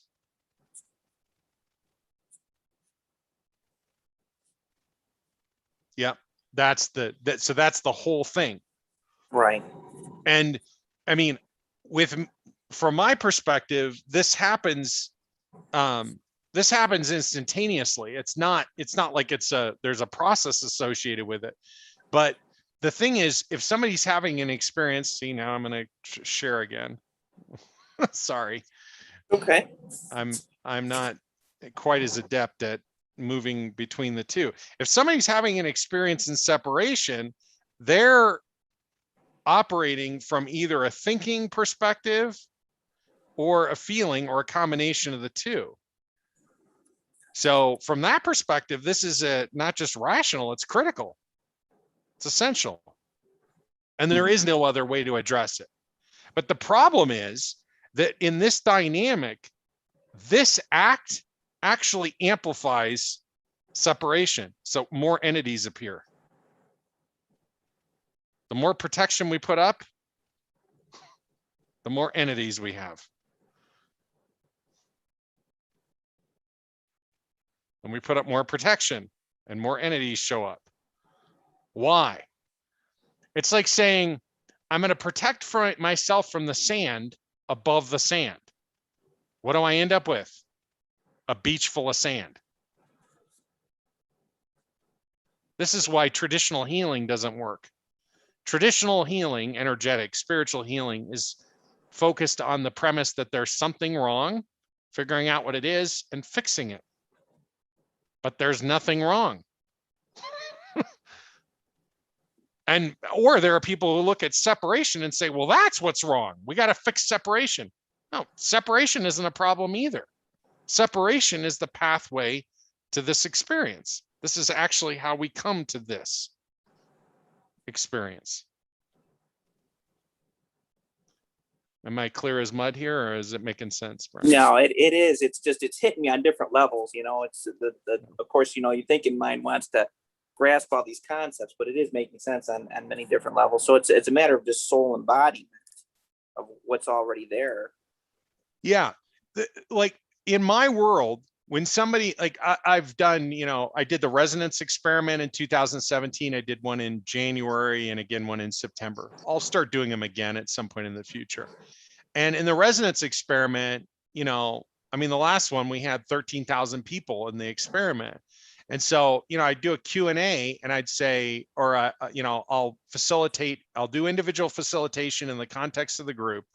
And I mean, you know, somebody come on and they'd say, or I'll be on a telesummit, I'll be interviewed. Somebody get on and they'll say, hey, what's the problem with, or how do I fix this? And my answer is, it's soul embodiment, it's soul embodiment, it's soul embodiment. Why? Because it's always the first answer. You know, if somebody says to me, how do I fix? The answer is soul embodiment, because there's nothing to fix. And if that's all they do forever, it'll be amazing. But if they want to do more, well, then there are 5 more practices, right? So there's more to do than that. But if you don't do soul embodiment, how can you call power home? There's nothing to call power home to. You're calling power home to the idea that is separate. That's not being called home. That's being called to the illusion, which of course is exactly the experience that most people are having in separation in stage 1 and stage 2 consciousness. I either want to orient myself on the side of good, protect myself, right? Invoke the divine, but the divine does not need to be invoked except in separation. But there's a process of integration that leads us there, right? And for whatever reason, the way God works through me is, you know, it's a little bit like Shazam. Here's the experience of wholeness, which is great on the one hand, and on the other hand is potentially disorienting, which, you know, at least to my perception, is over the years the value of the language and the awareness that led to the language that allowed me to explain these things in the way that I do. I'm not trying to fit with any other cosmology, so maybe I'm not addressing things that other people think about, because I'm not trying, it's not commentary, it's just an internal point of exploration.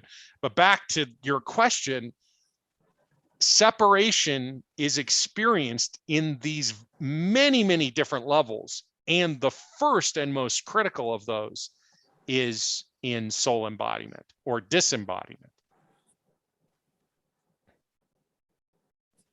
That makes sense. I got it. It even answers questions I didn't even come up with or have, but makes me wonder. It's kind of like what you said, the separation. If we deal with things from the level of separation and we just draw more separation to us, if we keep trying to fix ourselves and we draw more, we'll fix ourselves forever, because we'll just create more things to fix. It's not, it's just, you know, it's sort of like Einstein's quote, you can't solve the problem in the consciousness that it was created in, right? But the implication of that is that we're creating the experience of separation because of separation. I don't buy that at all. And I mean, we could quickly get clever too and say, well, Ken, you know, a practice of soul embodiment is reinforcing separation, because isn't the soul actually always embodied? Well, yes, actually that's true. And so this is where, you know, there's a gentle walk from separation into wholeness. There, you can make that walk in an ungentle way intellectually, but it's disembodied. In other words, I can sit here and describe to you, I mean, it's not at all in my nature to do this, but I suppose if I spent 10 years and really focused on it, I could do it. I could come up with some thing where the whole thing is intellectual. I'm going to explain all of this on a purely intellectual level. But the understanding of anything is not the resolution of it, it's the experience of it. Right. Witness this. I'm going to help you understand intellectually how to ride a bike, Brian. Does that mean you can ride a bike? Mhm. No. You actually have to go ride a bike to ride a bike. Right? So, you know, I can describe soul embodiment until I'm blue in the face, or for hours or days or months. Might even be kind of fun at some level, but it doesn't do anything ultimately to advance the cause of the experience of embodiment. So if we come back to the drawing, which I'll just hold up for a second here, right? Can you, oh, you can't see it. Anyway, in the experience of I am in this separate dynamic, you know, understanding is important from that perspective. If we just ignore understanding and go straight to experience without words, there could be a huge disconnect. So, you know, I'm constantly dancing on that balancing act between, we're talking about something that is a cosmology of separation, including soul embodiment, which leads us to an experience for which there is no cosmology and no words. And as we do that for ourselves, the importance of understanding and words eventually disappears. And instead of holding on to everything that I tried to explain, we're abandoning it all, including the practices. It's like when you know, when I teach igniting resonance, I say, I'm about to share a bunch of really, really critical and important stuff for you. And by the time we're done with this class, there's another one, which I bet a lot of you are going to want to take. And we're going to forget a lot of the things that we learned and talked about in this class to do the next one. And after the next one, there's another one. And guess what we're going to do? We're going to forget the things in that class. And eventually, if you go far enough with me, I'm going to be telling you something, and then we're going to forget it immediately. And the only reason I'm trying to communicate anything is because the separate self thinks it has to understand. So the purpose of the understanding is to develop a temporary scaffolding that we kick over as quickly as we can, and to advance the cause into the mystery. Right. It's it's a beautiful paradox from my perspective, but it might sound like insanity, you know, to hear me talk about it. No, it makes sense. Like I said, it's just like what I said earlier. You know, you were answering questions I hadn't come up with, and you were also, the stuff you're explaining, I may not understand it all intellectually, but somehow, somewhere inside, I get it.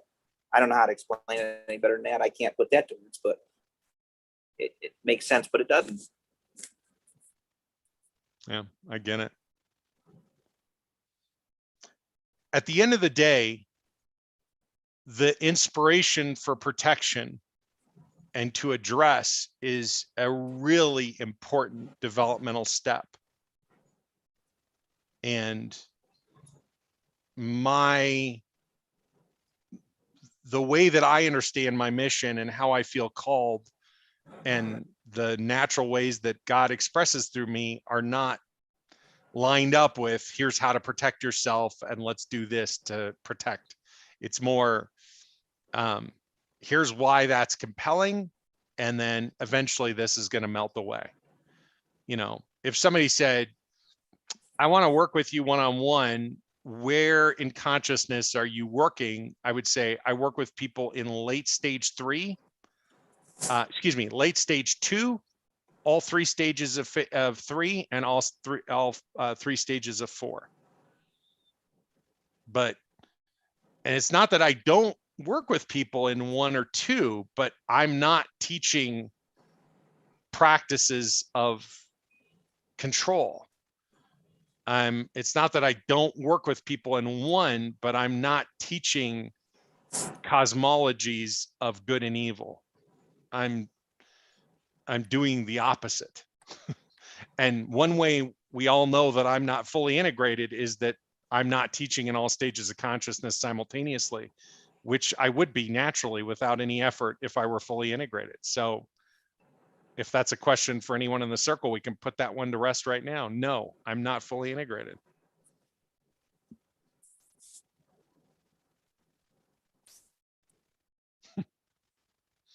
And it's best to honor where, as messengers, and this is sort of to the Intro to Spiritual Messenger Mastery, it's best to honor where we are called to support. And this is interesting, little teaser to the next class.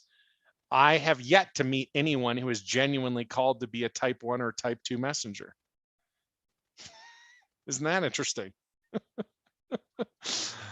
They're only called there to integrate, but not to fully express, from my perspective. Brian, I must have got into a monologue because you're muted now, and that's never a good sign. When I shift No, from you're dialogue to monologue, I think, oh my God, I'm off on a diving board here. you're fine. I walking thought the you were just plank. kind of addressing basically the group when you said that's a question out there for anyone. So I didn't. No, I mean You're wise to exit, man. Just you gotta mute quickly, and then I will pull you in. No, I appreciate you taking the time to answer it. I think, like I said, that gives me some stuff to chew on, and of course, the work will take it deeper. But the idea of embodying just is more empowering than calling in help from outside and stuff like that. It makes me rethink a few things. So I appreciate the time you took to answer the question and stuff. That gives me more clarity than I was looking for. But that's a really good thing. Beautiful, Brian. Glad you're here. Thanks for being here and for the questions and so on. I have this awareness that if we're just going to gather once a month, and we are, it made sense to make sure I opened up to any questions, because it's going to be a bit before we're together again. This time, not as long. The 7th of July, we'll be together again. If you are watching the simulcast and you think, how the heck am I going to remember this to come on the 7th of July? Just come add your name and email address to the class. Register. It's free. You'll get an email, and it includes a study guide, and you can download the transcription from each segment of the class, and the audio only and the video for each segment. You can download them not just for today, but for all 15 classes. All of them are in the library there. Today, of course, not quite yet, but it will be before the week is done. And that will be true for as long as this circle continues on. And I'm just going to sit and see, if there are any other sort of big topics that feel important to explore in this circle before wrapping this circle up and opening into the next. With regard to what's going on YouTube, I'm really interested to see, there are lots of sort of frequently asked questions that I tend to receive a lot of over the years. I may try to address those. I don't know whether I'll do those in the form of a live stream or whether I'll shoot little videos and upload them, or even whether that will happen. I think one of the things that happened as a result of my time on retreat here over the last couple of weeks is that I realized that I have sort of gotten into a place where I'm focusing in the outer rather than in the inner primarily.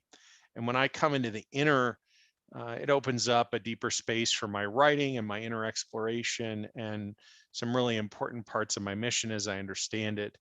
And to some degree, I don't want to say it reduces the level of engagement, but probably the frequency of engagement is reduced a little bit, which sort of helps me with a deeper level of self-care and also in sort of staying in that interior space. So I don't know what will happen with regard to these interim weeks where we're not in circle together, but we'll definitely be together again on the 7th of July, maybe again in early August. So I certainly invite you to register if you haven't already. And if there are questions that come up in the meantime, you can always respond to any of the emails that come out as part of Exploring Divine Resonance, and I'll add those to the queue for our next time together, or maybe even do a little video on it and upload it to YouTube if it seems like something that lots of people are interested in or have been interested in. Okay, before we wrap up the circle then, let's do one last little breathing dynamic to kind of let go. It's always sort of an interesting paradox, right? We sit together, we do a little talking, as Brian said. Maybe you go to sleep during that. You just tune out, you drop out, and then we're in transmission and silence. And then we have this conversation and people are asking questions and there's lots of thinking and talking. But really, the whole time I'm saying it's all about being. It's all about being. It's all about being. So one thing you might do, if you're open to the suggestion, is listen to today again. You can have the volume turned up if you want, or you could just open the volume at the beginning when I open the circle and then just turn it down so you can't hear anything, because it's not about the words. The transmission is contained within the words, or expressed as in part of the words, but it's much bigger than that. It's underneath the words. So if you just want, in this case today, it's over 2 hours long. Today's class, over 2 hours and almost 20 minutes at this point. Just 2 hours and 20 minutes of raw transmission. You could try just listening again or experiencing again without the volume on, including the whole Q&A. Just leave the volume off. See what unfolds. Let's take a deep breath in and hold. And as you breathe out, just release it all. Let go of all the thinking, the feeling, and even the dominant way of being. And let it all release. For in its place, in the blank slate, in comes the divine.